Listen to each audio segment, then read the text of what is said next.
ശങ്കരാചാര്യമധ്യമാം അസ്മദാചാര്യപര്യന്താം വന്ദേ ഗുരുപരമ്പരാം. ഏകദന്തം മഹാകായം തപ്തകാഞ്ചനസന്നിഭം ലംബോദരം വിശാലാക്ഷം വന്ദേഹം ഗണനായകം.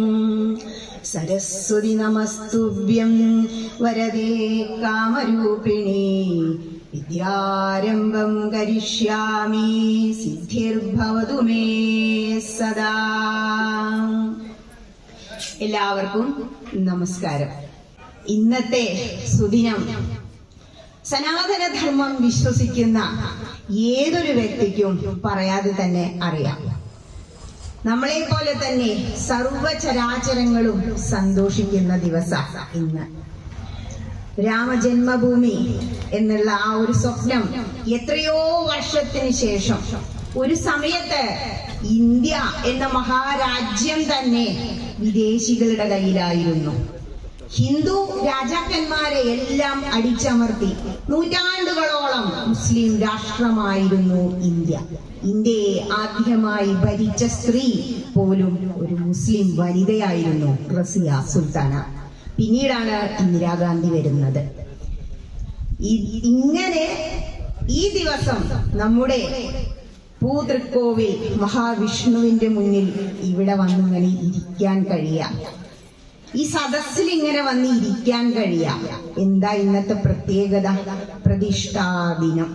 നമ്മുടെ ഗ്രാമത്തിനെ സംബന്ധിച്ച് കൊടൂർ ഗ്രാമപഞ്ചായത്തിലെ ഒരേ ഒരു പൊതുക്ഷേത്രം എന്ന പ്രത്യേകത നമ്മുടെ ക്ഷേത്രത്തിനുണ്ട്.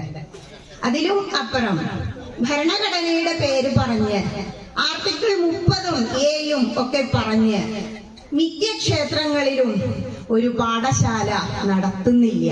അതും ഇവിടെ നടത്തുന്നു. അതിന് വലിയ ഒരു കയ്യടി തന്നെ നമ്മൾ കൊടുക്കണം, വേണ്ടേ? കാരണം എന്താ? പരാശര, ആരാ പരാശര മുനി? പരാശര സനാതന ധർമ്മ പാഠശാല. ആദ്യം എന്നെ ഇങ്ങോട്ട് വിളിച്ചത് അങ്ങോട്ടാ. പരാശര മുനിയുടെ മകനായിരുന്നു വ്യാസോച്ഛിഷ്ടം ജഗത് സർവം. ഈ ജഗത്തിലുള്ളതെല്ലാം വ്യാസഭഗവാന്റെ ഉച്ഛിഷ്ട. ഭഗവാൻ വ്യാസായ വിഷ്ണു രൂപായ, ഭഗവാൻ തന്നെ അവതാരമെടുത്തതാണത്രേ വ്യാസഭഗവാൻ. അപ്പോ ഭഗവാൻ തന്നത് മാത്രമേ നമുക്കുള്ളൂ. ആ ഭഗവാന്റെ അച്ഛനായ പരാശര മുനിയുടെ പേരിൽ നമുക്ക് ഒരു സനാതന ധർമ്മ പാഠശാല. കൈയടിക്കുന്നതിന്റെ പ്രത്യേകത എന്താണോ? ഈ കൈ ഇങ്ങനെ കൂട്ടിയടിക്കുമ്പോഴേ നമ്മുടെ ബ്ലഡ് സർക്കുലേഷൻ കൂടും. അപ്പൊ നമ്മളൊക്കെ സുന്ദരികളും സുന്ദരന്മാരും ആവും അവിടെ. അതുകൊണ്ടാ പ്രത്യേകിച്ചും ഒരു പാഠശാല നമ്മൾ കൊടുക്കുന്നില്ല. അതാണ് ഹൈന്ദവന്റെ ഏറ്റവും വലിയ തകർച്ച. അത് ഇവിടെ ഞായറാഴ്ചകളിൽ നടക്കുന്നു എന്നുള്ളത് നമ്മുടെ ക്ഷേത്രത്തിന്റെ മറ്റൊരു പ്രത്യേകത. ഏതൊരു നോട്ടീസ് കിട്ടിക്കഴിഞ്ഞാലും അതിലൂടെ ഇങ്ങനെ പോണം നമ്മള്. പലരും പോവില്ല, അത് അപ്പുറത്തേക്ക് ഇടും. പിന്നെ പരിപാടിയുടെ തലേസ് എടുത്തു നോക്കും. അപ്പോഴാ കാണുക പ്രഭാഷണം 9:30 മണി. ശരി, 10:30 പോവാം, പ്രതിഷ്ഠാദിനല്ലേ. എന്താ ഭക്ഷണം തന്നെ?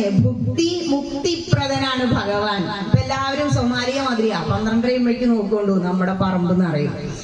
പക്ഷേ ഈ ഭക്ഷണം ക്ഷണ നേരത്തേക്കുള്ളതാ. ഈ ശരീരം നമുക്ക് നിലനിർത്തണം, അതിനെന്ത് വേണം? ഭക്ഷണം ആവശ്യം. പക്ഷേ അതിനു വേണ്ടി മാത്രം തീർത്ഥാടന കേന്ദ്രങ്ങളെ നമ്മൾ സമീപിക്കരുത്. കാരണം ഈ അമ്പലത്തിനെ കുറിച്ച് പറയുമ്പോ ഭക്ഷണം മാത്രമാണോ നമുക്ക് തരുന്നത്? അല്ല. ഒരു ക്ഷേത്രം, അതിന്റെ പ്രത്യേകത എന്ത്? ഇന്നത്തെ ദിവസത്തിന്റെ പ്രത്യേകത എന്ത്? ഇപ്പൊ ഈ പറയുന്നതൊക്കെ ഞാൻ പറഞ്ഞു എന്ന് ഉറപ്പുവരുത്താം കേട്ടോ. എന്നിട്ട് പോണതിന്റെ മുമ്പേ ചിലപ്പെങ്കിൽ സ്കിപ്പായി പോകും. ഇന്നത്തെ ദിവസം പ്രതിഷ്ഠാദിനം. എന്താ പ്രത്യേകത? എന്താ പ്രതിഷ്ഠ? പ്രതിഷ്ഠ എന്ന് പറഞ്ഞാല് ഇളകാത്തത് എന്നാണ് അർത്ഥം. ആരാ പ്രതിഷ്ഠിച്ചേ? ക്ഷേത്രം തന്ത്രി. മനുഷ്യൻ ആദ്യം അലഞ്ഞു തിരിഞ്ഞ് നടന്നിരുന്നു. പിന്നീട് അവൻ കൃഷി ചെയ്യാൻ കൂട്ടം കൂട്ടമായി താമസിച്ചു. ഹിസ്റ്ററി നമ്മളെ പഠിപ്പിക്കുക. ആ ഹിസ്റ്ററി തന്നെ പറയുന്നു, പ്രകൃതിയിൽ ഒരു ശക്തിയുണ്ടെന്ന് മനസ്സിലാക്കിയ മനുഷ്യൻ ഒരു ആരാധനാമൂർത്തിയെ ആരാധിച്ചു തുടങ്ങി. അങ്ങനെയാണ് ക്ഷേത്രങ്ങളുടെ ആവിർഭാവം. ഈ ക്ഷേത്രം എന്ന് പറഞ്ഞാൽ തന്നെ ക്ഷയാത് ത്രായതേ ഇതി ക്ഷേത്ര, എല്ലാ ക്ഷയങ്ങളിൽ നിന്നും. എന്താ എല്ലാ ക്ഷയം എന്ന് പറഞ്ഞാൽ? നമുക്ക് ആത്മീയമായ ഒരുപാട് ക്ഷയങ്ങളുണ്ട്, ഭൗതികമായ ക്ഷയങ്ങളും ഉണ്ട്. ഈ എല്ലാ ക്ഷയങ്ങളിൽ നിന്നും ത്രായതേ ഉയർത്താൻ കഴിവുള്ളതാണ് ക്ഷേത്രങ്ങൾ, പ്രതിഷ്ഠാദിനം. അപ്പോ ഏതോ ഒരു വലിയ വ്യക്തി, ഒരു മഹത് വ്യക്തി വന്ന് ഇവിടെ ഈ കോഡൂർ പഞ്ചായത്തിലെ ഇവിടെ ഇങ്ങനെ ഒരു മഹാക്ഷേത്രം പ്രതിഷ്ഠ നടത്തി. ആ ദിനം പ്രതിഷ്ഠാദിനം. ഇന്ന് എന്തൊക്കെയാ അവിടെ നടന്നത്? ഹൈന്ദവനല്ലേ, നമ്മൾ അറിഞ്ഞിരിക്കണം എന്ത് ചടങ്ങുകളാ അവിടെ നടക്കുന്നത്. അപ്പോ ഇങ്ങനെ നോക്കുമ്പോ ദേ രാവിലെ വിശേഷാൽ പൂജകൾ. എന്തിനാ വിശേഷാൽ പൂജകൾ? വർഷം പ്രതിഷ്ഠാദിനം പൂജകളും നടത്തുന്നില്ലേ? എന്തിനു വേണ്ടിയാ? കാരണം ഈ ക്ഷേത്രദേവനെ ഇപ്പൊ നമ്മൾ പറഞ്ഞില്ലേ, ഇന്ന് പ്രാണപ്രതിഷ്ഠ നടത്തുന്നു. ആരാ നടത്തുന്നത്? ലക്ഷ്മികാന്ത് ദീക്ഷിത്. അദ്ദേഹത്തിന്റെ ആ മഹത് വ്യക്തിയുടെ കീഴിലുള്ള അനവധി ആചാര്യന്മാർ ചേർന്ന ഭഗവാനെ പ്രാണപ്രതിഷ്ഠ. എന്താ പ്രാണപ്രതിഷ്ഠ? ഈ ഒരു വിഗ്രഹം എന്ന് പറയുമ്പോ വിശേഷേണ ഗ്രാഹ്യതേ ഇതി വിഗ്രഹ. വിശേഷേണ നമ്മൾ അത് ഗ്രഹിക്കണം. ആ വിഗ്രഹം എന്ന് പറഞ്ഞ വെറുതെ അതൊരു കല്ലിൽ ഭാവനയുള്ള ഒരു വ്യക്തി, ശില്പി, അത് ഒരു രൂപത്തിൽ പണിത് കൊണ്ടുവന്നു വരുമ്പോ അത് വെറും ഒരു ശിലയാണ്.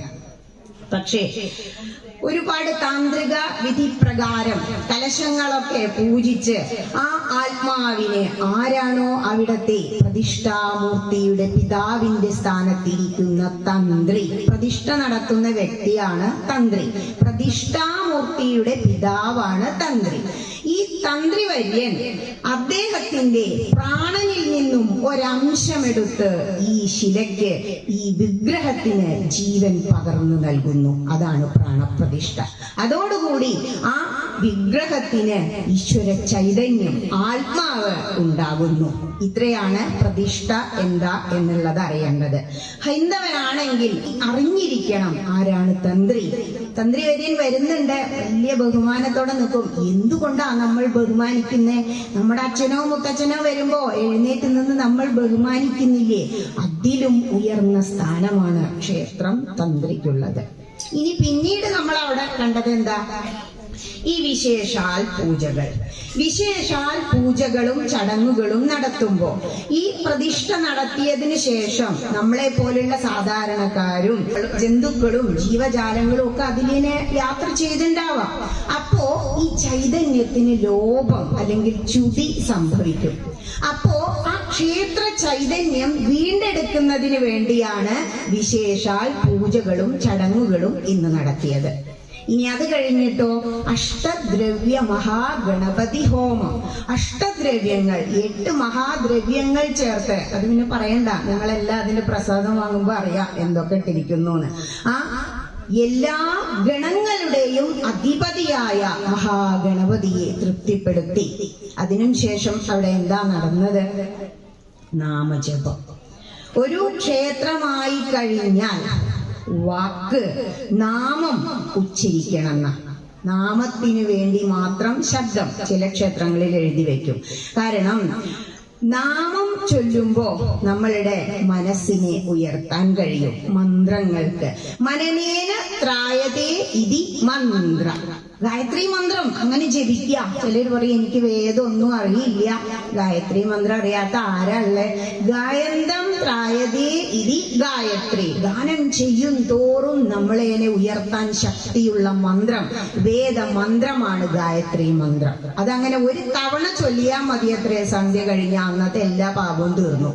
ഇപ്പൊ 2 തവണ ചൊല്ലിയാലോ എത്രയായിരിക്കും? 21 തവണ ചൊല്ലിയാലോ അത് നമ്മുടെ സൗകര്യം പോലെ സമാധാനപരമായിരുന്ന് നമുക്ക് ജപിക്കാം. നാമജപ ഇവിടെ നടന്നത്. കാരണം ഭാഗവത മഹാപുരാണം ഉടനീളം പറയുന്നുണ്ട്, നിങ്ങൾ എന്റെ നാമം ചൊല്ലണം. നാമസങ്കീർത്തനം യസ്യ സർവപാപ പ്രണാശനം പ്രണാമോ ദുഃഖശമന തം നമാമി ഹരിം പരം. നാമം ചൊല്ലിക്കോളൂ, സർവ പാപങ്ങളും തീരും. അപ്പൊ തോന്നും ഞാനിപ്പോ എന്ത് പാപ ചെയ്തേ? നമ്മളെ അമ്പലത്തിലേക്ക് നടന്നു വരുമ്പോ എത്രയോ ചെറുജീവികളെ അറിയാതെ ചവിട്ടുന്നുണ്ടാവും, ചത്തുപോകുന്നുണ്ടാവാം. അതിന് പാപമുണ്ട്. അഗ്നി പോലെയാണ് നാമങ്ങൾ. പാപവും അങ്ങനെ തന്നെ. അറിഞ്ഞു തൊട്ടാലും അറിയാതെ തൊട്ടാലും അഗ്നി അതിന്റെ സ്വഭാവം കാണിക്കും. ഉള്ളും നമ്മുടെ കയ്യെ. ചെറിയ കുട്ടിയല്ലേ വെച്ചിട്ട് മാറി നിൽക്കൊന്നുമില്ല. അപ്പോ നമ്മൾ ചെയ്യുന്ന സകല പാപങ്ങളെയും തീർക്കാൻ എന്തു മതി? നാമജപം. വിഷ്ണു സഹസ്രനാമം ആണ് അവിടെ ജപിച്ചത്. വിഷ്ണു ക്ഷേത്രം ആയതുകൊണ്ട് ഭഗവാന്റെ നാമം ചൊല്ലണം. നാമം ചൊല്ലുമ്പോ മനസ്സിൽ വീട്ടിലെ കാര്യമാണെങ്കിൽ വല്ല കാര്യമുണ്ടോ? ഭഗവാനെ സ്മരിച്ചുകൊണ്ടേ ഇരിക്കണം. അതിനാണ് ഭാഗവതം പറയുന്നത്, ശ്രവണം കീർത്തനം വിഷ്ണോർ സ്മരണം പാദസേവനം അർച്ചനം വന്ദനം ദാസ്യം സഖ്യമാത്മനിവേദനം. ഭക്തിയുടെ 9 പടികളാ. ഇത് ഇതേപോലെ രാമായണത്തിലും പറയുന്നുണ്ട്. ആദ്യം ശ്രവണം. ഇപ്പൊ നിങ്ങൾ ഇവിടെ ചെയ്തുകൊണ്ടിരിക്കുന്നത്, ഇന്നിവിടെ വന്നിരിക്കുക എന്നുള്ളത് മഹാഭാഗ്യ എന്ന് പറഞ്ഞില്ലേ? അസുഖം ബാധിച്ച് ഈ സംസ്കാരമുള്ള ഒരു മുത്തശ്ശി വീട്ടിൽ കിടക്കുന്നുണ്ടെങ്കിൽ അവരോട് ചോദിച്ചാൽ അറിയാം അവരുടെ ഇന്നത്തെ ദിവസത്തെ നഷ്ടം, അവരുടെ വേദന. സ്ഥിരം ക്ഷേത്രത്തിൽ വന്നിരുന്നെങ്കിൽ. അപ്പോ ഇങ്ങനെ ഒരു സദസ്സിൽ നടന്നു വന്ന് ഭഗവാനെ തൊഴുത് നമസ്കരിച്ച് ഇവിടെ ഇങ്ങനെ ഈ പുണ്യദിനത്തിൽ ഇരിക്കാൻ കഴിയുക, അത് മഹാഭാഗ്യം തന്നെയാ. നമ്മളെല്ലാം നമുക്ക് ഇല്ലാത്തതിനെ കുറിച്ച് ഓർത്ത് വിഷമിക്കുന്നവരാണ്. ഉള്ളതിൽ സന്തോഷത്തോടെ നിലനിൽക്കുമ്പോ നമുക്കൊരു സംതൃപ്തി. ഒരു മുത്തശ്ശി 88 വയസ്സ് കഴിഞ്ഞു. അമ്പലത്തിൽ സ്ഥിരം വരും. പ്രദക്ഷിണൊക്കെ അങ്ങനെ വെക്കും, നാമൊക്കെ ചൊല്ലും. എന്നിട്ടോ നാരായണിയമ്മേ സുഖല്ലേ എന്ന് ചോദിച്ചു നോക്കുകൊണ്ടു. അപ്പൊ എന്താ പറയാന്നോ? ഇങ്ങനെ കഴിഞ്ഞു പോണു. മുത്തശ്ശിക്കൊരു തൃപ്തിയില്ല. കുട്ടികൾ ലണ്ടനിലും അമേരിക്കയിലും യൂറോപ്പിലും ഒക്കെ കിടക്കുന്നുണ്ട്. സമ്പത്തും ഉണ്ട്, എല്ലാം ഉണ്ട്, വലിയ അസുഖമൊന്നുമില്ല. എന്നിട്ടും ഒരു തൃപ്തി കുറവ് അവിടെ കാണാം. മുത്തശ്ശി പറഞ്ഞതിൽ ഒന്ന് കറക്റ്റാ, കഴിഞ്ഞു പോണു. എന്താ? നമ്മുടെ ആയസ് അങ്ങനെ കൊഴിഞ്ഞു പോവുക. ഇവിടെ ചൊല്ലിയില്ലേ, ജ്ഞാനപ്പാന ചൊല്ലി. ഓരോ കാര്യങ്ങളും പറയുമ്പോ അതിൽ വിശിഷ്ടമായി വേദതത്വങ്ങൾ ചേർത്ത് വെച്ചിട്ടുണ്ട്. നമ്മളതറിയാതെ അധര വ്യായാമം നടത്തി പോവരുത്. വിഷ്ണു സഹസ്രനാമം, ഭഗവത് നാമം ചൊല്ലണം. 1000 നാമം 20 മിനിറ്റ് കൊണ്ട് അങ്ങോട്ട് ചൊല്ല. വാസനാൽ വാസുദേവസ്യ വാസിതം ഭുവനത്രയം സർവഭൂത നിവാസോസേ വാസുദേവാ നമോസ്തുതേ. ഭാഗ്യവാന്മാരാ ഭഗവാൻ കൃഷ്ണൻ തന്നെയാ.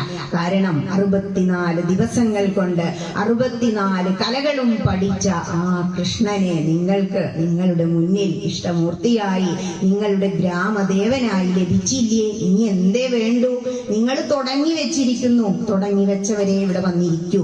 കാരണം ഒരുപാട് ദുരിതങ്ങൾ കൂടുമ്പോ ക്ഷേത്രത്തിലേക്ക് പോണ്ട, പ്രത്യേകിച്ചും പ്രഭാഷണത്തിന് ഇരിക്കേണ്ടെന്ന് തോന്നൂത്രേ. ദുരിതങ്ങൾ അങ്ങനെ കുറയുമ്പോ ഒന്ന് പോയി നോക്കട്ടെ എന്ന് വിചാരിക്കും. ചിലര് പറയും ഒന്ന് കേട്ട് കളയാം. അവർ കേൾക്കും, അത് കളയും. പല തരത്തിലാ ശ്രവണം. അതുകൊണ്ടാ പറഞ്ഞത് ഭക്തിയുടെ 9 പടികളിൽ ആദ്യത്തേത് ശ്രവണം. അതിനും അപ്പുറം ഒരു ക്ഷേത്രം അഭിവൃദ്ധി പ്രാപിക്കണമെങ്കിൽ 5 കാര്യങ്ങൾ ഉണ്ടായിരിക്കണം. നമ്മുടെ ക്ഷേത്രങ്ങളിലൊക്കെ നടക്കുന്നത് എന്താ? അന്നദാനവും നടക്കും, ഉത്സവവും നടക്കും, അല്ലേ? ആദ്യത്തെ 3 കാര്യങ്ങൾ നടക്കുന്നില്ല. പക്ഷെ അതാണ് ഈ നാമജപം. അതായത് ആചാര്യ തപസാമ്നായ ജപേന നിയമേന ച ഉത്സവേന അന്നദാനേന ക്ഷേത്രാഭിവൃദ്ധി പഞ്ചത. 5 കാര്യങ്ങൾ. ആചാര്യൻ ആദ്യം നമുക്ക് വേണ്ടത് ഇതുപോലെ ഒരു പാഠശാലയാണ്. അത് കിട്ടിയില്ലേ? അപ്പോ ആചാര്യനായി നിങ്ങളുടെ മുന്നിൽ, അത് ചെറുപ്പായിക്കോട്ടെ വയസ്സായവരായിക്കോട്ടെ, എന്തോ ആണാവട്ടെ പെണ്ണാവട്ടെ, നിങ്ങൾക്ക് അറിവ് പകർന്നു തരുന്നുണ്ടോ അത് ആചാര്യനാണ്. 24 ഗുരുക്കന്മാരെ കുറിച്ച് ഭാഗവതം പറയുന്നുണ്ട്. ഒരു കുഞ്ഞു കുട്ടിയിൽ നിന്ന് പോലും, പെരുമ്പാമ്പിൽ നിന്ന് പോലും, പിങ്കളയിൽ നിന്ന് പോലും, വേശ്യാസ്ത്രീയിൽ നിന്ന് പോലും നമുക്ക് പാഠങ്ങൾ പഠിക്കാനുണ്ട് എന്ന് നമ്മുടെ ഗ്രന്ഥങ്ങൾ പറയുന്നു. അപ്പോ ആചാര്യനെ നിങ്ങൾക്ക് ലഭിച്ചു. ഇനിയോ തപസ്. തപസ് എന്ന് പറഞ്ഞാൽ പഠന. ഗ്രന്ഥങ്ങളിലൂടെ നമ്മൾ അങ്ങനെ യാത്രയാവണം. ഏറ്റവും നല്ല സുഹൃത്ത് ആരാണോ? നമ്മുടെ അറിവാണ്. ഇവിടെയും നമ്മൾ തോൽക്കില്ല, ആ സുഹൃത്ത് നമ്മുടെ കൂടെ ഉണ്ടെങ്കിൽ. ഇനി മറ്റൊന്ന് ആമ്നായ ജപം. ഭഗവാന്റെ മുന്നിൽ തന്നെ ഉണ്ടാവൂലോ ഒരു മണ്ഡപം. അതാണ് ഭഗവാന്റെ കഴുത്ത് എന്നറിയപ്പെടുന്നത്. അതായത് ക്ഷേത്രം എന്ന് പറഞ്ഞാൽ ഒരു ശരീരത്തിന് തുല്യ. ഭഗവത്ഗീത പറയുന്നുണ്ട്, ഇദം ശരീരം കൗന്ദേയ ക്ഷേത്രമിത്യഭിധീയതേ. ഹേ കുന്തിപുത്ര, കൗന്ദേയ എന്ന് എടുത്തു വിളിക്കുക. എന്താ കാരണം? കുന്തി ദേവിയുടെ ക്വാളിറ്റീസ് നീ കാണിക്കണം കേട്ടോ. ഭഗവാൻ ഓർമ്മിപ്പിക്കുക. എന്തുകൊണ്ടാ? ക്ഷമ, ഇത്രത്തോളം സഹനശക്തി, ഭക്തി ഉള്ള ഒരു വ്യക്തി മഹാഭാരതത്തിലെ കുന്തി മാതാവ് ഭഗവാനോട് പറഞ്ഞു അത്രേ, കൃഷ്ണ എനിക്ക് ദുരിതങ്ങൾ തരണേ. അപ്പൊ അമ്മേ ഒന്ന് കണ്ണു തുറന്നു അത്രേ. അത്ഭുതപ്പെടുന്ന പ്രാർത്ഥന കേൾക്കുമ്പോ ഭഗവാൻ, ആരപ്പോ അവിടെ ചെന്നിട്ട് നിങ്ങൾ പലതും പ്രാർത്ഥിക്കാറുണ്ടില്ലേ, ഭഗവാനെ എല്ലാവർക്കും സുഖാവണേ എന്ന് പ്രാർത്ഥിച്ച ഭഗവാൻ കണ്ണു തുറക്കുത്ര. ആരപ്പ എന്റെ എല്ലാ കുട്ടികളെ കുറിച്ചും പറയാൻ വന്നിരിക്കണേ? നമ്മളെന്താ പ്രാർത്ഥിക്കണേ? ലോകാ സമസ്ത സുഖിനോ ഭവന്തു. വേറെ ഒരു മതം എടുത്തു നോക്കിയാലും ഒരു ഗ്രന്ഥം എടുത്തു നോക്കിയാലും നിങ്ങൾക്ക് ഇങ്ങനെ ഒരു വരി കാണാൻ സാധിക്കില്ല. അതാണ് ഹൈന്ദവ മതം. എന്നിട്ടും അത് മനസ്സിലാക്കാതെ കൺവേർട്ട് ചെയ്തു പോകുന്ന കുട്ടികളെ നമ്മൾ എന്താ പറയണ്ടേ? ഒന്നും കിട്ടുന്നില്ല അവർക്ക്. ആരാ കാരണം? അച്ഛനും അമ്മയും തന്നെയാണ്. പണ്ടൊക്കെ എന്ന് പറഞ്ഞ ഗുരുകുല സമ്പ്രദായ, ഗുരുകുലത്തില് എങ്ങനെയാണോ ഗുരു ജീവിക്കുന്നത് അങ്ങനെ എത്ര വലിയ രാജകുമാരന്റെ മകനാണെങ്കിലും പാവപ്പെട്ടവന്റെ മകനാണെങ്കിലും അങ്ങനെ ജീവിക്കണം. എന്നിട്ട് എല്ലാ വിദ്യാഭ്യാസവും കഴിഞ്ഞ് തിരിച്ചു പോരുമ്പോ ഇപ്പൊ നമ്മുടെ അക്കാദമികൾ വലിയ വലിയ സർട്ടിഫിക്കറ്റും ഇതും കൊടുത്ത് വിടുന്നില്ലേ, ഡോക്ടറേറ്റും ഡീലിറ്റും. കൊടുക്കാത്ത ഒരു ഉപദേശം ഗുരു കൊടുക്കും. തൈത്തിരിയോപനിഷത്തിലെ ഒരു ശ്ലോക ആദ്യം തന്നെ പറഞ്ഞു കൊടുക്കുക, സത്യം വദ ധർമ്മം ചരാ ഗുരുജനാൻ നമാ സ്വാധ്യായതമപ്രമദ. എന്നിട്ടോ ആ ശ്ലോകം അവസാനിപ്പിക്കുന്നതോ മാതൃദേവോ ഭവ പിതൃദേവോ ഭവ ആചാര്യദേവോ ഭവ അതിഥിദേവോ ഭവ. ഇന്നത്തെ തലമുറയ്ക്ക് ഇതുണ്ടോ? എന്തൊക്കെയാ കാണിക്കുന്നത്? ഒരു വൃദ്ധസദനം നോക്കൂ, മാതൃദേവോ ഭവ, അമ്മയാണ് നിത്യതും മരിക്കാതിരിക്കുന്നത്. അതായത് എന്നൊക്കെ എന്ന് പറഞ്ഞാൽ 10-12 വയസ്സിന്റെ വ്യത്യാസം.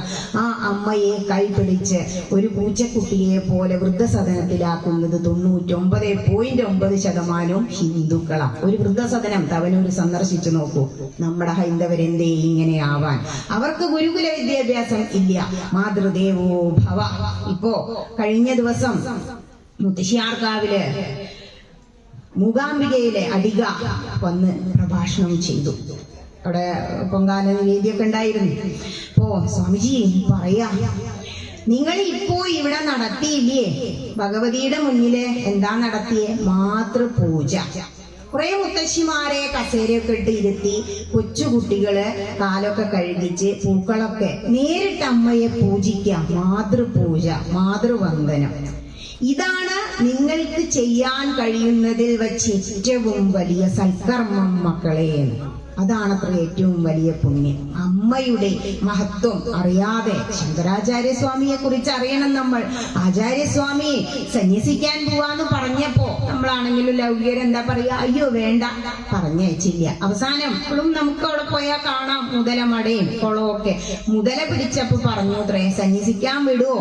അപ്പൊ സന്യസിക്കാൻ വിടാന്ന് സമ്മതിച്ചാ ഞാൻ രക്ഷപ്പെടും, അല്ലെങ്കിൽ ഇന്നെ ഇപ്പൊ മുതല പിടിക്കും. അതായിരുന്നു കണ്ടീഷൻ. അങ്ങനെ സമ്മതിച്ചു. 32 വയസ്സ് വരെ മാത്രമാണ് ആചാര്യസ്വാമി ജീവിച്ചത്. അപ്പോ അമ്മ സന്യസിക്കാൻ പോകുന്ന സമയത്ത് വിഷമിക്കുന്നത് കണ്ടുത്രേ. മാതൃപഞ്ചകം ഒക്കെ എടുത്ത് മറ്റുള്ളവരങ്ങനെ ഘോരഘോരം പ്രസംഗിക്കും. നമ്മുടെ ഹൈന്ദവർക്കൊന്നും അറിയുന്നില്ല. അപ്പോ അമ്മയ്ക്കൊരു വാക്ക് കൊടുക്കുക, എവിടെയാണെങ്കിലും അമ്മ എന്നെ ഒന്ന് സ്മരിച്ചാ മതി, ഞാൻ ഇവിടെ എത്തിക്കോളാം.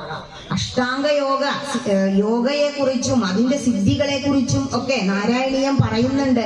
ഈ 8 സിദ്ധികളും നേടിക്കഴിഞ്ഞാൽ നമുക്ക് എത്ര കാലം വേണമെങ്കിലും ജീവിക്കാം, പരകായ പ്രവേശം നടത്താം, നമ്മുടെ ശരീരം ചെറുപ്പമായി സംരക്ഷിക്കാം. ഇതൊന്നും എനിക്ക് വേണ്ടാട്ടോ എന്ന് പട്ടേരിപ്പാട് പറയുന്നുണ്ട്. കാരണം എനിക്ക് ഭക്തി മാത്രം മതി. ഇങ്ങനെ കുറെ കാലം എന്തിനാ ഇവിടെ കുറെ ജീവിച്ച് ഉണ്ടുറങ്ങി ജീവിക്കുക?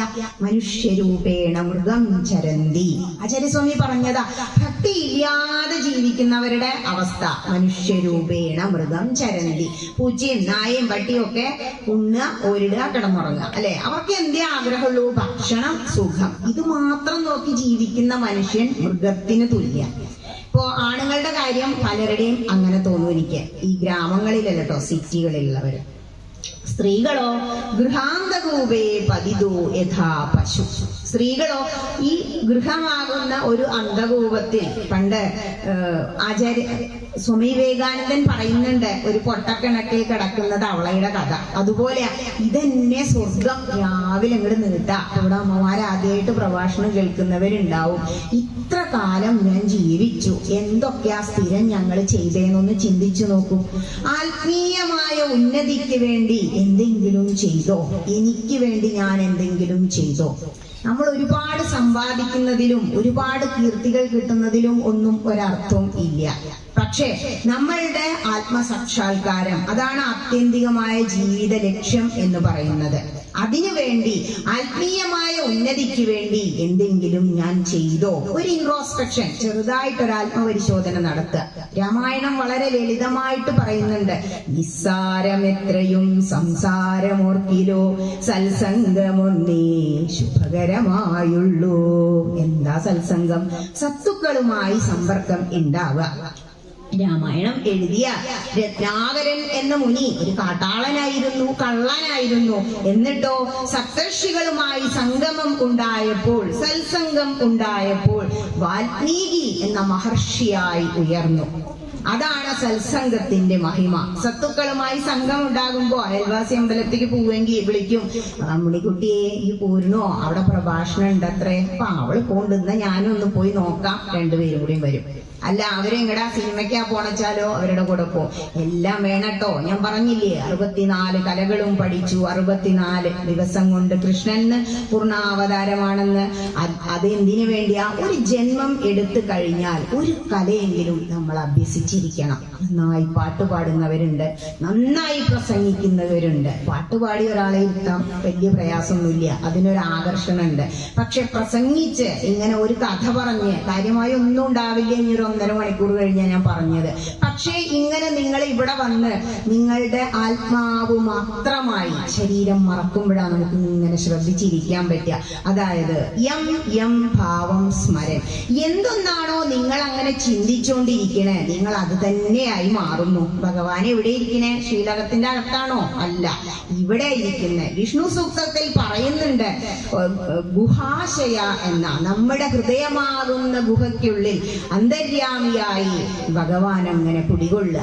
അത് നമ്മൾ കണ്ണടച്ച് ഇരുന്ന് ഉള്ളിലേക്ക് നോക്കുമ്പോ, ഒറ്റയ്ക്ക് നിങ്ങൾ രാവിലെ വന്ന് പ്രദക്ഷിണം വെക്കുമ്പോ, ആ പ്രദക്ഷിണ വഴിയിലൂടെ സഞ്ചരിക്കുമ്പോ ഭഗവാന്റെ ഒരു അനാഹത ശബ്ദം നിങ്ങൾക്ക് അനുഭവിക്കാൻ കഴിയും, നിങ്ങൾ ധ്യാനം ശീലിക്കുന്ന വ്യക്തിയാണെങ്കിൽ. ഇങ്ങനെയൊക്കെ പറഞ്ഞു കൊടുക്കാൻ ആചാര്യൻ ഉണ്ടായിരിക്കണം, ഒന്നാമത്തെ കാര്യം. ഇനി തപസ്, നമ്മൾ ഗ്രന്ഥങ്ങളിലൂടെ പോകണം. ആമ്നായ ജപം, വേദജപം അല്ലെങ്കിൽ എന്തെങ്കിലും നാമജപം നടത്തണം. ഇത് മൂന്നും ഇല്ല. ആചാര്യൻ എന്ന് പറയുമ്പോ തന്നെ നമ്മൾ ഒന്നാമത് നമുക്ക് അംഗീകരിക്കാൻ വളരെ പ്രയാസമാണ്.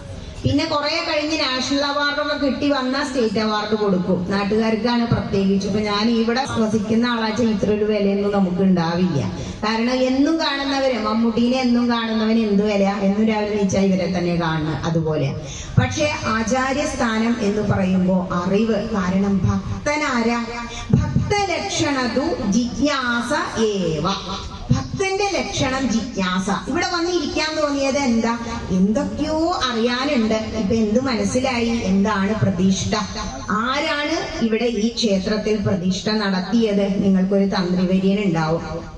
ഇനി അത് കഴിഞ്ഞ അമ്പലത്തിൽ വന്ന ആരെയെ കാണുക?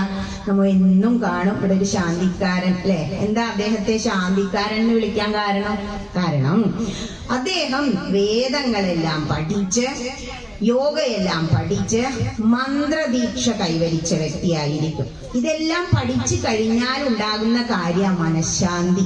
അതായത് വേദങ്ങളെല്ലാം പഠിച്ച് മന്ത്രദീക്ഷ സ്വീകരിച്ച് മനസ്സിന് ശാന്തി വന്ന വ്യക്തിയാണ് ശാന്തിക്കാരൻ. ഈ മന്ത്രദീക്ഷ നിലനിർത്തുന്നതിന് വേണ്ടിയിട്ട് എന്നും പ്രാണായാമം ചെയ്യും, സൂര്യ നമസ്കാരം ചെയ്യും, ഒക്കെ അവര് ചെയ്യുന്നുണ്ടാവും. നമ്മളതൊന്നും അറിയില്ല. നമ്മൾ വരുമ്പോ എന്താ, ദേ ഒരു ദക്ഷിണ വെക്കണോ, ദേ പ്രസാദം വാങ്ങണോ, അത്രേ ഉള്ളൂ നമ്മളുടെ കാര്യം. പക്ഷേ ചില ക്ഷേത്രങ്ങളിൽ ചെന്നാൽ അതിന് പോലും അവർക്ക് സൗകര്യമില്ല. VIP-കൾ വരുമ്പോ മാത്രം. ഇപ്പൊ ക്ഷേത്രം സെക്രട്ടറിയും കുടുംബവും വന്നാൽ അപ്പൊ വലിയ തീർത്ഥവും പ്രസാദവും കൊടുക്കല. പക്ഷെ അതൊന്നും നമ്മൾ നോക്കണ്ട. ഇയാളും ഒരു വ്യക്തി, ഞാനും ഒരു വ്യക്തി. എന്താ നമ്മൾ നമസ്കാരം പറയുന്നത്? ഹൈന്ദവന്റെ മാത്രം, ഭാരതീയന്റെ മാത്രം സംസ്കാരമാണ് നമസ്തേ എന്ന് പറയുന്നത്. നമസ്തേ പണ്ടൊക്കെ സ്കൂളിൽ അങ്ങനെയാ ഞാനൊക്കെ പഠിക്കുമ്പോൾ പറഞ്ഞിരുന്നത്. ഇപ്പൊ അത് ആംഗലേയത്തിലേക്ക് മാറി, ഗുഡ് മോർണിംഗ് ആയി. നമസ്തേ എന്ന് പറയുമ്പോൾ നമ്മളുടെ ഉള്ളിലുള്ള ഈശ്വര ചൈതന്യം, ആ കാണുന്ന വ്യക്തിയിലെ ഈശ്വര ചൈതന്യത്തെയാണ് നമസ്കരിക്കുന്നത്, ആ വ്യക്തിയെ അല്ല. നമസ്തേ തിരുമേനി എന്ന് പറഞ്ഞാൽ ചിലര് നമസ്തേ തിരിച്ചു പറയും, ചിലര് പറയില്ല. ഏതായാലും നമ്മൾ അങ്ങോട്ട് നമസ്കരിച്ചൂലോ, അങ്ങനെ സമാധാനിക്കുക. മറ്റുള്ളതിനെ എല്ലാം ഒഴിവാക്കാൻ പഠിക്കുമ്പോ നമ്മൾക്ക് സന്തോഷം ഉണ്ടാവും. നേരത്തെ പറഞ്ഞില്ലേ, അമ്മണിയമ്മേ സുഖാണോ, ഇങ്ങനെ കഴിഞ്ഞു പോണു, ആയുസ് കഴിഞ്ഞു പോകുന്നുണ്ട്, ആ പൊരുൾ അവർക്കറിയാം. പക്ഷെ സുഖം സംതൃപ്തി ഇല്ല. എല്ലാവരും നിങ്ങളുടെ സുഖം അന്വേഷിക്കും, പക്ഷെ ഭൂരിപക്ഷം പേരും സുഖമല്ലാന്ന് കേൾക്കാൻ ആഗ്രഹിക്കണേ. അതുകൊണ്ട് സുഖം അല്ലെങ്കിലും എന്ത് പറയണം, സുഖാണ്. നമ്മൾ ഉണ്ടെന്ന് പറഞ്ഞാലേ എല്ലാം ഉണ്ടാവും ഇത്രേ. വീട്ടിന്റെ ഉള്ളില് ഹൈന്ദവന്റെ നിയമം ഇല്ല എന്നുള്ള വാക്കേ ഉച്ചരിക്കാൻ പാടില്ല. അപ്പൊ പിന്നെ ഒരു സാധനം കഴിഞ്ഞാ പിന്നെ എന്താ ചെയ്യാ ടീച്ചറേ എന്ന് വെച്ചൊരമ്മ, കഴിഞ്ഞിരിക്കുന്നു കൊണ്ടുവന്നിട്ട് വേണം. ഉണ്ടായിരുന്നു, ഇല്ലാത്ത അവസ്ഥ നമുക്ക് ഇല്ല.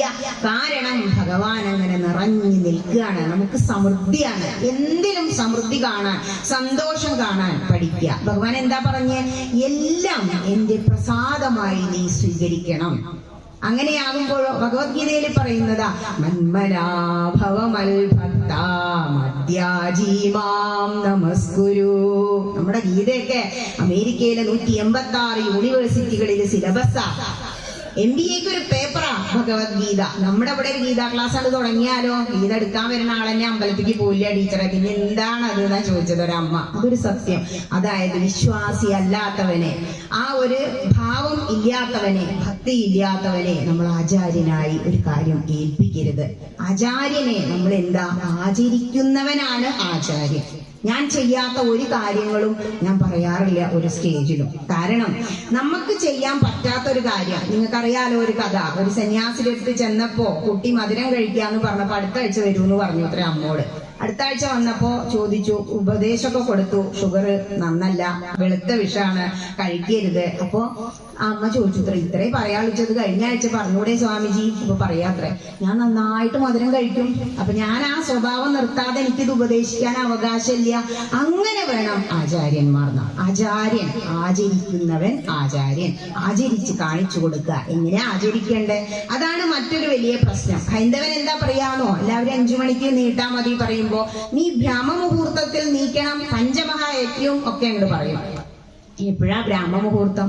സൂര്യൻ ഉദിക്കുന്നതിന്റെ 2 യാമം മുമ്പ് എന്നൊക്കെ പറയുമ്പോ കുട്ടി ഇങ്ങനെ കണക്കാക്കും 3 മണിക്കൂർ. അപ്പൊ 2 യാമം 6 മണിക്കൂർ. എന്റെ ഭഗവാനെ 3 മണിക്ക് അതോടുകൂടി വേണ്ട, ക്ലോസ് ചെയ്ത് അടച്ചു വെച്ചു. അങ്ങനെയല്ല, സൂര്യൻ ഉദിക്കുന്നതിന് മുമ്പ് 5:30-6 മണിക്കുള്ളിലെങ്കിലും നിങ്ങൾ ഉണർന്ന് എഴുന്നേൽക്കുക. ഞാൻ ചെയ്യുന്ന കാര്യങ്ങളാട്ടോ ചെയ്യും. എങ്ങനെ ടീച്ചർക്ക് ഇങ്ങനെ ചെയ്യാൻ കഴിയുന്നു? ഇവിടെ ഇന്ന് ഈ സ്റ്റേജ് ഇങ്ങനെ ഉദ്ഘാടനം ചെയ്ത് ഇവിടെ ഇരുന്ന് ആദ്യത്തെ പരിപാടി അവതരിപ്പിക്കുക, അത് ഭഗവാൻ എനിക്ക് എഴുതി വെച്ചതാണ്. അല്ലെങ്കിൽ ഇപ്പൊ ഞാൻ ഏതെങ്കിലും ഒരു ഹയർ സെക്കൻഡറിയിൽ ഡെയിലി വേജ് ആയിട്ട് നടക്കുന്നുണ്ടാവും. ഇന്നലെ ഞാൻ പറഞ്ഞു, ലിസ്റ്റിൽ വന്നിട്ടും നിയമനം കിട്ടാതിരുന്നത് ഭഗവാൻ എനിക്ക്, സുലോചന ചേച്ചി വിളിക്കാം മൈസൂരിന്ന്, ടീച്ചർ ആ 2.5 മണിക്കൂർ എനിക്ക് നിങ്ങളോട് കുശുമ്പ് തോന്നുന്നു കേട്ടോ എന്ന് പറഞ്ഞു. ഞാനെപ്പോഴും ചിരിച്ചു, തുറന്ന മനസ്സാണത്. അപ്പോ ഞാൻ പറഞ്ഞു, അന്നാ ലിസ്റ്റിൽ എനിക്ക് നിയമനം കിട്ടിയെങ്കിൽ ഞാൻ ഏതെങ്കിലും ഒരു ഓഫീസിൽ ഇരുന്നേനെ. അത് കിട്ടാതിരുന്നത് എന്തുകൊണ്ടാണോ, ഭഗവാൻ ചില വ്യക്തികളെ ഇങ്ങനെ ഇങ്ങോട്ട് അയക്കും. ആർക്ക് വേണ്ടി? നിങ്ങൾക്ക് മനസ്സിലാക്കി തരാൻ. നിങ്ങളുടെ സുഹൃതം കൂടി വരുമ്പോ ആചാര്യ സ്ഥാനത്തേക്ക് നിങ്ങൾക്ക് മനസ്സിലാകുന്ന ഭാഷയിൽ സംസാരിക്കാൻ ഒരു വ്യക്തിയെ പറഞ്ഞയക്കും. അതിൽ പെട്ടതായിരിക്കാം ഞാൻ എന്ന് ഞാൻ അവരോട് പറഞ്ഞു. അതുകൊണ്ടായിരിക്കുമല്ലോ ഈ 77 സ്റ്റേജുകളിലും ഒരാളും ഞാൻ അങ്ങോട്ട് വിളിച്ചിട്ടല്ല, എന്നെ അന്വേഷിച്ച് ഇങ്ങോട്ട് വന്നതാ. അപ്പൊ എന്താ, ഒരു സ്ഥലത്തുനിന്ന് കേൾക്കും, അവര് വിളിക്കും. അത് ഭഗവാന്റെ ഏറ്റവും വലിയ അനുഗ്രഹം. ഇവിടെ അങ്ങനെ ഇരിക്കുക, എന്താ പറയണേ, ഭഗവാന്റെ കാര്യ. ശാന്തിക്കാരൻ എന്താന്ന് മനസ്സിലായി. ശാന്തി കൈവന്ന, വേദം പഠിച്ച, മന്ത്രദീക്ഷ കിട്ടിയ വ്യക്തിയാണ് ശാന്തിക്കാരൻ. ഇനി അതും കഴിഞ്ഞാൽ നിങ്ങൾ രാവിലെ അമ്പലത്തിൽ വന്ന ഒരാളെ കാണും, ആദ്യം ആ സ്ത്രീയാ വരിക, അല്ലെങ്കിൽ പുരുഷനായിരിക്കാം, അടിച്ചു തളി.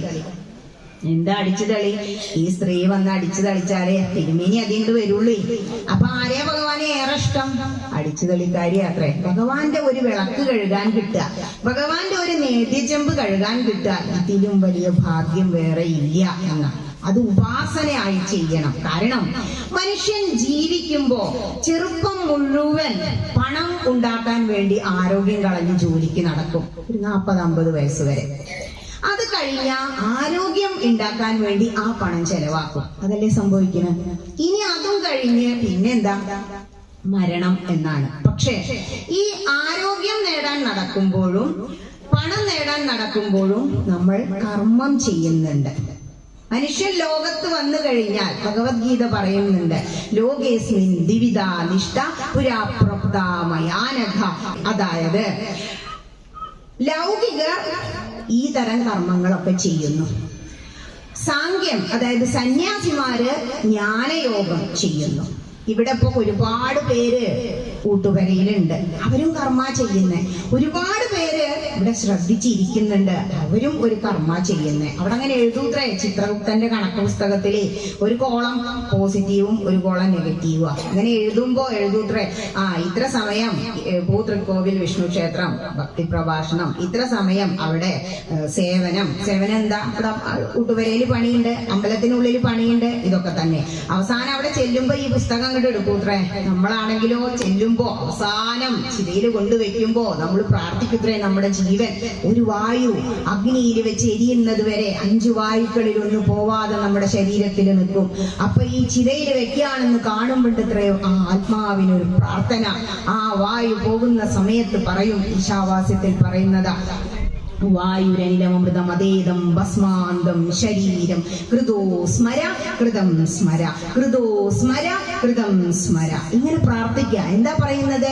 പഞ്ചഭൂതങ്ങളായി വിഘടിക്കാൻ പോകുന്ന എന്റെ ഈ ശരീരത്തിൽ ഇരുന്നു കൊണ്ട്, ഭസ്മാന്തം ശരീരം വിഘടിച്ച് ഭസ്മമായി മാറാൻ പോകുന്ന ഈ ശരീരത്തിൽ ഇരുന്നു കൊണ്ട്, ഹേ ഭഗവൻ, ഞാൻ എന്തെങ്കിലും സൽക്കർമ്മങ്ങൾ ചെയ്തിട്ടുണ്ടെങ്കിൽ എന്റെ ആത്മാവിനെ ആ നിർവഴിക്ക് നയിച്ചാലും.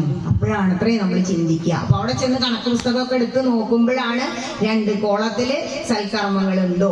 എല്ലാ കർമ്മങ്ങളും സൽക്കർമ്മങ്ങളായിട്ട് അങ്ങോട്ട് ചെയ്യുക. നിങ്ങൾ രാവിലെ നീട്ടു, നേരത്തെ 6 മണിക്ക് നീട്ടു മതി. വീട്ടില് കുറച്ച് കാര്യങ്ങളൊക്കെ ചെയ്യാനുണ്ടാവും. നമ്മുടെ സ്വന്തം പ്രഭാത കൃത്യങ്ങളൊക്കെ കഴിഞ്ഞു. 7 മണിക്കെങ്കിലും നിങ്ങൾ കുളി കഴിഞ്ഞ്, എങ്ങനെ കുളിക്കേണ്ടത് ഇതൊക്കെ പഞ്ചമഹായജ്ഞങ്ങളിൽ വരുന്നതാട്ടോ. ആദ്യം നമ്മൾ എന്താ ചെയ്യുന്നത്?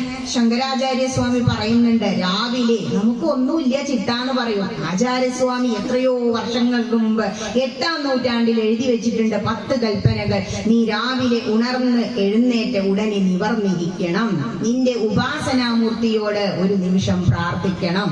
എന്തിനാ നിവർന്നിരിക്കണേ? ഇത് സയൻസാ. ഹൈന്ദവന്റെ എല്ലാ ആചാരങ്ങളും സയൻസാ. കാരണം നമ്മളിങ്ങനെ നിവർന്ന് കിടക്കായിരുന്നല്ലേ, അവിടുന്ന് പെട്ടെന്ന് എഴുന്നേറ്റിരിക്കുമ്പോ ബ്ലഡ് സർക്കുലേഷന്റെ ആ പൊസിഷൻ മാറിയില്ലേ, അപ്പൊ നമുക്ക് BP ബ്ലഡ് പ്രഷറിന്റെ വേരിയേഷൻ വരും. അപ്പോ വീണ് ആപത്തൊന്നും വരരുത് എന്നൊരു ഉദ്ദേശം കൂടി ഉണ്ട് ആചാര്യസ്വാമി ആ പറഞ്ഞു വെച്ചതില്. എഴുന്നേറ്റിരുന്ന് വടക്കോട്ടോ കിഴക്കോട്ടോ തിരിഞ്ഞിട്ട്, നമ്മൾ കിടക്ക എങ്ങട്ടാ ആവാം, കിഴക്കോട്ട് അരുത് പടിഞ്ഞാട്ട്, വേണമെങ്കിൽ തെക്കോട്ട്, വേണ്ട വടക്കോട്ട്. ഇതിനൊക്കെ ഒരുപാട് സയൻസുകളുണ്ട്. ഇങ്ങനെ കിടന്ന് എഴുന്നേറ്റിരിക്കുമ്പോ കിഴക്കോട്ടോ വടക്കോട്ടോ തിരിഞ്ഞിരുന്ന് അവനവന്റെ ഇഷ്ട ദേവതയോട്, ഇപ്പൊ കൃഷ്ണനാവാം, ഗണപതി ആവാം, സരസ്വതി ആവാം, ആരെങ്കിലും, എല്ലാ ദേവന്മാരും ഒന്നാ. എന്താ പറയുന്നത്? സർവദേവ നമസ്കാരം കേശവം പ്രതി ഗച്ഛതി. ഏത് ദേവനെ നിങ്ങൾ നമസ്കരിച്ചാലും അത് കേശവന്റെ പാദങ്ങളിൽ എത്തുന്നു. അപ്പൊ ഇതന്നെ സത്യം. അപ്പൊ എന്ത് ചെയ്യാ? ഭഗവാനോ ഒന്ന് പ്രാർത്ഥിക്കുക. അപ്പൊ നമ്മുടെ ബ്ലഡ് സർക്കുലേഷൻ ശരിയാവും. പിന്നെന്താ? നല്ലൊരു സുദിനം കിട്ടണേ എന്ന് ഭഗവാനോട് പ്രാർത്ഥിക്കുക. അല്ലാതെ പിന്നെ എന്താ പ്രാർത്ഥിക്കാന്നാ? ഒന്നും പ്രാർത്ഥിക്കണ്ട. ചിലര് നീട്ടിരുന്ന ആദ്യം അയ്യോ ഇനിയിപ്പൊ ആരാവോ കണികാണ്, അങ്ങനെയൊന്നും ചിന്തിക്കേണ്ട. കയ്യ് നെയ്യ് വെണ്ണ പശു ഇതൊക്കെയാ. കയ്യ് നമ്മുടെ കൂടെ അല്ലേ? കരാഗ്രേ വസതേ ലക്ഷ്മി കരമധ്യേ സരസ്വതേ കരമൂലേതു ഗോവിന്ദ പ്രഭാതേ കര പ്രദർശനം. രാവിലെ കയ്യാ കാണണ്ട, ചിലർ ഈ കയ്യിലേക്ക് നോക്കുകയില്ല. കാരണം എന്താ, ത്രിമൂർത്തികൾ നമ്മുടെ കയ്യിൻ്റെ ഉള്ളിൽ ഇരിക്കുന്നുണ്ട്, അതുകൊണ്ടാ അങ്ങനെ നോക്കണം എന്ന് പറയുന്നത്. എന്നിട്ടോ ഭൂമി വന്ദനം, ഭൂമിയെ ചവിട്ടി നടക്കുക. കാരണം ഭൂമി ദേവി ഭഗവാന്റെ ഭാര്യയാണ്. വിഷ്ണുപത്നി നമസ്തുഭ്യം പാദസ്പർശം ക്ഷമസ്വമേ. ശ്ലോകമൊന്നും അറിയില്ലെങ്കിലും കുനിഞ്ഞ് ഭൂമിയെ തൊട്ട് കണ്ണിൽ വെക്കുമ്പോ നിങ്ങളൊന്ന് കുനിയും, എഴുന്നേറ്റ് നിന്നിട്ട് കുനിയുമ്പോ അതൊരു യോഗാസനം. എന്നാൽ അത് കഴിഞ്ഞിട്ടോ നമ്മുടെ ഈ 9 തുളകളില്ലേ നമ്മുടെ ശരീരത്തില്, ഈ 9 തുളകളിൽ നിന്നും മാലിന്യങ്ങളാ പുറത്തേക്ക് വരിക. നമ്മൾ കുറെ കുളിച്ച് വൃത്തിയാവൂലേ, പൗഡറും സെന്റും ഒക്കെ അടിക്കും, എത്രയാലും ഇത് വൃത്തിയാവില്ല, ഇത് അഴുക്ക. എന്താണ് രമണ മഹർഷി പറഞ്ഞ്, മാലിന്യങ്ങൾ നിറച്ചു വെച്ച ഒരു ബക്കറ്റാണ് ഈ ശരീരം. ഇതിനെ പരിരക്ഷിക്കാൻ നിങ്ങൾ സമയം കളയണ്ട. പിന്നെയോ ഇതിനുള്ളിലൊരാളുണ്ട്, ഒന്നിനോടും ബന്ധമില്ലാതെ. നമ്മളുടെ ആത്മാവിന് സുഖം, ദുഃഖം, വിശപ്പ്, ദാഹം, ചൂട്, തണുപ്പ് ഇതൊന്നും പ്രശ്നമല്ല. അതുകൊണ്ടാ മലയ്ക്ക് മാലട്ട രാവിലെ ഉണർന്ന എന്ത് തണുപ്പാ നമുക്ക്, പണ്ടൊക്കെ വലിയ തണുപ്പായിരുന്നു. അതൊന്നും ചിന്തിക്കാതെ നമ്മൾ ആത്മാവിൽ ആത്മീയമായ ചിന്തയിൽ ഉയർന്നു നിൽക്കുക. അപ്പൊ നമുക്കൊരു മടിയില്ല. മലയ്ക്ക് പോണവരെ തീപ്പെട്ടി പോലും സ്വാമിയാ, പോയി ആ മാലയോട് ഊരിയാലോ കഴിഞ്ഞു ഭക്തി അല്ലെ, സീസണൽ ഭക്തിയാ. അങ്ങനെ ആവരുത്. ഇനി ഭൂമി വന്ദനം കഴിഞ്ഞാ നേരെ മുഖം കഴുകാനാ പോവുക. 7 നദികളെ ചിന്തിച്ചുകൊണ്ട് വേണം നമ്മൾ ഗംഗയെ സ്പർശിക്കാൻ. ഗംഗേ ജയമുനേ ജൈവ ഗോദാവരി സരസ്വതി നർമ്മദേ സിന്ധു കാവേരി ജലേസ്മിൻ സന്നിധിം കുരു. ഗംഗാദേവിയെ പ്രാർത്ഥിച്ചുകൊണ്ട് തൊട്ട് കണ്ണിൽ വെച്ച് നമ്മുടെ മാലിന്യങ്ങളെ അമ്മേ തരാൻ പോവുകയാണ്, എനിക്ക് ശുദ്ധി തരയണമേ എന്ന് പ്രാർത്ഥിച്ചുകൊണ്ട് വേണം നമ്മൾ പല്ല് തേക്കാനും കുളിക്കാനും. ഗംഗയെ ഉണർത്തി കുളിക്കണം. പണ്ടൊക്കെ കടവിലും അല്ലെങ്കിൽ പുഴയിലും കുളത്തിലും ഒക്കെ കുളിക്കുക. മുങ്ങി കുളിക്കുന്നതിന് പ്രത്യേകത ഉണ്ട്. അപ്പൊ അതൊക്കെ കഴിഞ്ഞ് മുറിക്കുളിയാ അല്ലെ, കുളിമുറിയിലായി പോട്ടെ, കുളിച്ചാ മതി. ഗംഗയെ സ്തുതിക്കുക. എങ്ങനെ കുളിക്കണം? ശരീരവും മനസ്സും ശുദ്ധമാക്കി കുളിക്കണം. എങ്ങനെയാ? ഇവിടെ അമ്പലത്തിൽ വരണം. അമ്പലത്തിൽ വരണമെങ്കിൽ 5 ശുദ്ധി പാലിക്കണം. ഏതൊക്കെയാ 5 ശുദ്ധികൾ? ആഹാരശുദ്ധി, വാക്ശുദ്ധി, മനഃശുദ്ധി, കർമ്മശുദ്ധി, ഇങ്ങനെ 5 ശുദ്ധികൾ പറയുന്നുണ്ട്. ആഹാരം, ശുദ്ധമായ ആഹാരം കഴിക്കുക. മനഃശുദ്ധി, അതാണ് 5ാമത്തത്. ശരീരവും മനസ്സും ശുദ്ധമാക്കി കുളിക്കുക, അതായത് നാമജപത്തോട് കൂടിയിട്ട്. ഞാനൊക്കെ കുളിമുറിയിലാണ് കയറി, അവിടെ കച്ചേരി തന്നെ കഴിയും ഞങ്ങളുടെ ഇറങ്ങുമ്പോഴേക്ക്. എന്നിട്ട് അത് അറിഞ്ഞിട്ട് അതിനെ കുറിച്ച് എന്തോ സംസാരിച്ചപ്പോ പറഞ്ഞു ജിൻഡു എന്ന് പറഞ്ഞിട്ട് ചേച്ചിയുണ്ട് ഗൾഫില, ടീച്ചറെ കുറച്ച് ശ്ലോകം ചൊല്ലിയായിക്കോട്ടോന്ന്. അപ്പൊ ഏത് ശ്ലോകമാണ്? ആ കുളിമുറിയിലത്തെ ശ്ലോകങ്ങളേന്നാ പറഞ്ഞത്. അപ്പൊ ഏതാതിരില്ല, എനിക്ക് ഏതാണോ അപ്പൊ തോന്നിയത് അതങ്ങനെ. അത് മനസ്സ് ശുദ്ധമാവാൻ നമ്മുടെ നാമജപം മാത്രം മതി. ശരീരവും മനസ്സും ശുദ്ധമായി കുളിച്ച് ഇറങ്ങി കഴിഞ്ഞാൽ വീട്ടിലിപ്പോ വലിയ കേമായിട്ട് വലിയ പൂജാമുറിയൊക്കെ ഉണ്ടാക്കും. അമ്പലം തുറക്കണേക്കാളും വലിയ ശബ്ദ. പക്ഷെ എന്താ, ഗ്രന്ഥം കൊടിയിരുന്ന അന്ന് കയറ്റി വെച്ചതാവും. കുറെ പ്രഭാഷണങ്ങളിൽ പറഞ്ഞു, കൊടിയിരിക്കാൻ അകത്ത് കയറുമ്പോ ഏതെങ്കിലും ഒരു ഗ്രന്ഥം ആദ്യം പ്രവേശിക്കുമ്പോ ഗൃഹപ്രവേശത്തിന് വേണമെന്ന്. എല്ലാരും വാങ്ങിച്ചു ഗീത, രാമായണമൊക്കെ. ആ പൂജിച്ചുകൊണ്ടിരിക്കുക, പൂജാമുറിയിൽ തുറക്കണില്ല. മഹാഭാവികള് ഈ ദേവയജ്ഞം ഇതൊക്കെ പറഞ്ഞില്ലേ, ഇതിൽ നമ്മൾ 3 കടങ്ങൾ വീട്ടുമ്പോ, പിതൃയജ്ഞം ചെയ്യുമ്പോ, പിതൃതർപ്പണം ചെയ്യുമ്പോ ആ കടം നമുക്ക് വീട്ടാം. പക്ഷെ ഋഷി കടം വീട്ടാനാണ് ഗ്രന്ഥങ്ങൾ. നമ്മുടെ എത്ര വലിയ ഭാഗ്യവാന്മാരാ. നമ്മുടെ ഗ്രന്ഥങ്ങളെ കുറിച്ചൊന്ന് ചിന്തിച്ചു നോക്കൂ. നമുക്കുള്ളത് അത്രയും ഗ്രന്ഥം ആർക്കും ഇല്ല. 2000-ഓളം അടിസ്ഥാന ഗ്രന്ഥങ്ങളുണ്ട്. അതിനോടനുബന്ധിച്ച് ലക്ഷക്കണക്കിന് കോടിക്കണക്കിന് അതിന്റെയൊക്കെ വ്യാഖ്യാനങ്ങളുണ്ട്. അതിൽ ഒരു ഗ്രന്ഥം സ്വന്തമാക്കി കഴിഞ്ഞാൽ മനസ്സിന്, ശരീരത്തിന്, ജീവിതത്തിന്, ആ ഗ്രാമത്തിന് വരുന്ന മാറ്റം അത് അനുഭവിച്ചറിയണം. ഇതിങ്ങനെ സുഖാണ് കേട്ടോണ്ടിരിക്കുമ്പോ. ഒരുപാട് കേട്ടു, മനസ്സിലാക്കി, പക്ഷെ അത് പ്രാവർത്തികമാക്കുക. ഇപ്പൊ നിങ്ങൾക്ക് നിങ്ങളുടെ മുന്നിൽ ഒരു സ്റ്റേജ് കിട്ടി. ഇനി അടുത്ത വർഷം ആകുമ്പോഴേക്കോ ഈ സ്റ്റേജിൽ ഇരുന്നു കൊണ്ട് സുന്ദരമായി ഒരു നാരായണീയ സമിതി ഉണ്ടാക്കി അങ്ങോട്ട് എടുക്കുക. എന്ത് സുഖമായിട്ടാ. എട്ടേരിപ്പാട് ആലോചിച്ചു നോക്കൂ. നമ്മുടെ ഈ മലപ്പുറം ജില്ല ഇന്ന് എന്ത് പേരിലാ അറിയപ്പെടുന്നത്? പക്ഷേ മലപ്പുറം ജില്ലയിലാണ് നമ്മുടെ നാരായണ ഭട്ടതിരിപ്പാട് ചന്ദനക്കാവ് ക്ഷേത്രത്തില് ആ ഗണപതി കോവിലിന് മുന്നിലിരുന്ന വേദം പഠിച്ചത്. അഭിമാനിച്ചുകൂടെ? നാരായണീയൻ രചിച്ച ഭട്ടതിരിപ്പാട് ലോകമാകമാനം ഇപ്പൊ നാരായണീയത്തിന്റെ പുറകെ. എന്താ, പാറ്റം പൂസ് കഴിച്ചിട്ട് അസുഖങ്ങൾ തന്നെയാ. ഒരു ദിവസം ഒരു ദശകം വായിച്ചുകൊണ്ട് സമർപ്പിക്കുക. ഭഗവാനെ അവസാനത്തെ ശ്ലോകം എല്ലാത്തിലും അത് രോഗാൻ കൃഷ്ണ അസുഖങ്ങൾ മാറ്റിത്തരണേന്ന് തുടർച്ചയായി പറയുന്ന ഗ്രന്ഥം നാരായണീയ. ഇനി പൂന്താനം എടുത്തോളൂ. ഇവിടെ ജ്ഞാനപ്പാനെ ചൊല്ലിയില്ലേ, എന്തൊക്കെ കാര്യങ്ങളാ അതിൽ പറയണേ. ആ പൂന്താനം, പെരിന്തൽമണ്ണ പൂന്താനം ഇല്ലത്ത് ജനിച്ചതാ. ആ പൂന്താനത്തിനെ കുറിച്ച് ഓർക്കുമ്പോ നമുക്ക് അഭിമാനിച്ചൂടെ? ഇവര് രണ്ടുപേരും ഇവിടുന്നാ ചെല്ലുക. ഗുരുവായൂർ ചെന്നിട്ടേ ഒരു ദിവസം പട്ടേരിപ്പാടിന്റെ പിന്നാലെ കൂടി ഇത്രേ പൂന്താനം, എനിക്ക് ഈ കവിതയുടെ പഴയെന്ന് തീർത്തു തരണം. അപ്പോ തിരിഞ്ഞു നിന്നിട്ട് പട്ടേരിപ്പാടത്ത് ഈ സംസ്കൃതത്തിന് അഗ്രഗണ്യനാ, അതിലൊരു അഹങ്കാരത്തിന് ഉണ്ടായിരുന്നു ഇത്രേ.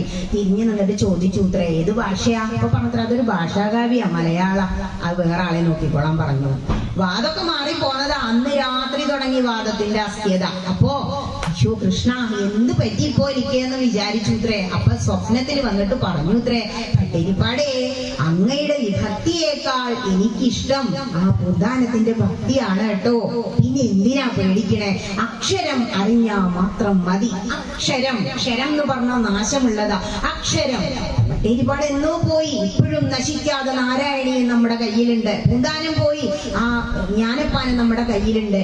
ആ അക്ഷരങ്ങളിലൂടെ അക്ഷരാണാം അകാരോസ്മി ഭഗവാൻ പറയുന്നുണ്ട്, നിങ്ങൾ എന്നെ അക്ഷരമായി കണ്ടോളൂ. നാശമില്ലാത്തത് എന്താ? ഭഗവാൻ മാത്രാണ്.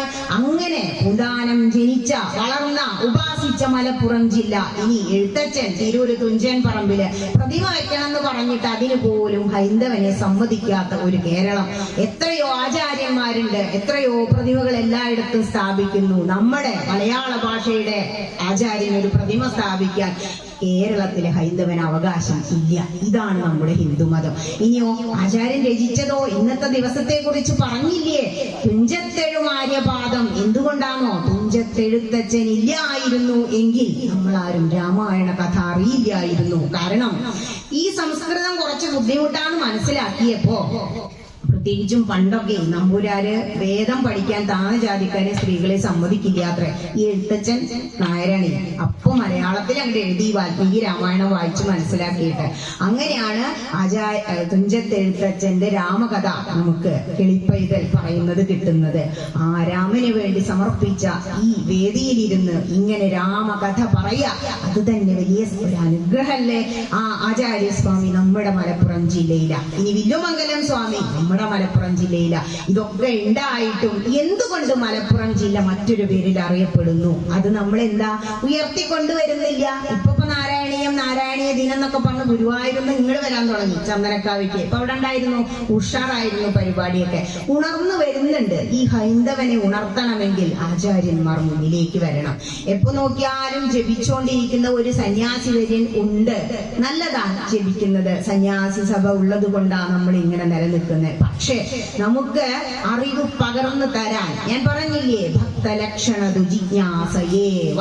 ഭക്തന്റെ ആ ഒരു ജിജ്ഞാസ, ഞാൻ എന്തിനു ജനിച്ചു, എന്തിനാണ് എനിക്ക് ജന്മം കിട്ടിയത്, ഞാൻ എന്തിനാണ് ഈ കർമ്മങ്ങൾ ചെയ്യുന്നത്, എന്താണ് മരണം, മരണത്തിന് ശേഷം എന്ത്, ഈ ചോദ്യങ്ങൾക്കുള്ള ഉത്തരം നമുക്ക് പകർന്നു തരാൻ കഴിയുന്ന ഒരാചാര്യന് മുന്നിൽ നിങ്ങൾ എത്തിപ്പെട്ടോ, നിങ്ങൾ പകുതി ചെയ്തു കഴിഞ്ഞു എന്നാണ് തുടങ്ങിക്കഴിഞ്ഞ.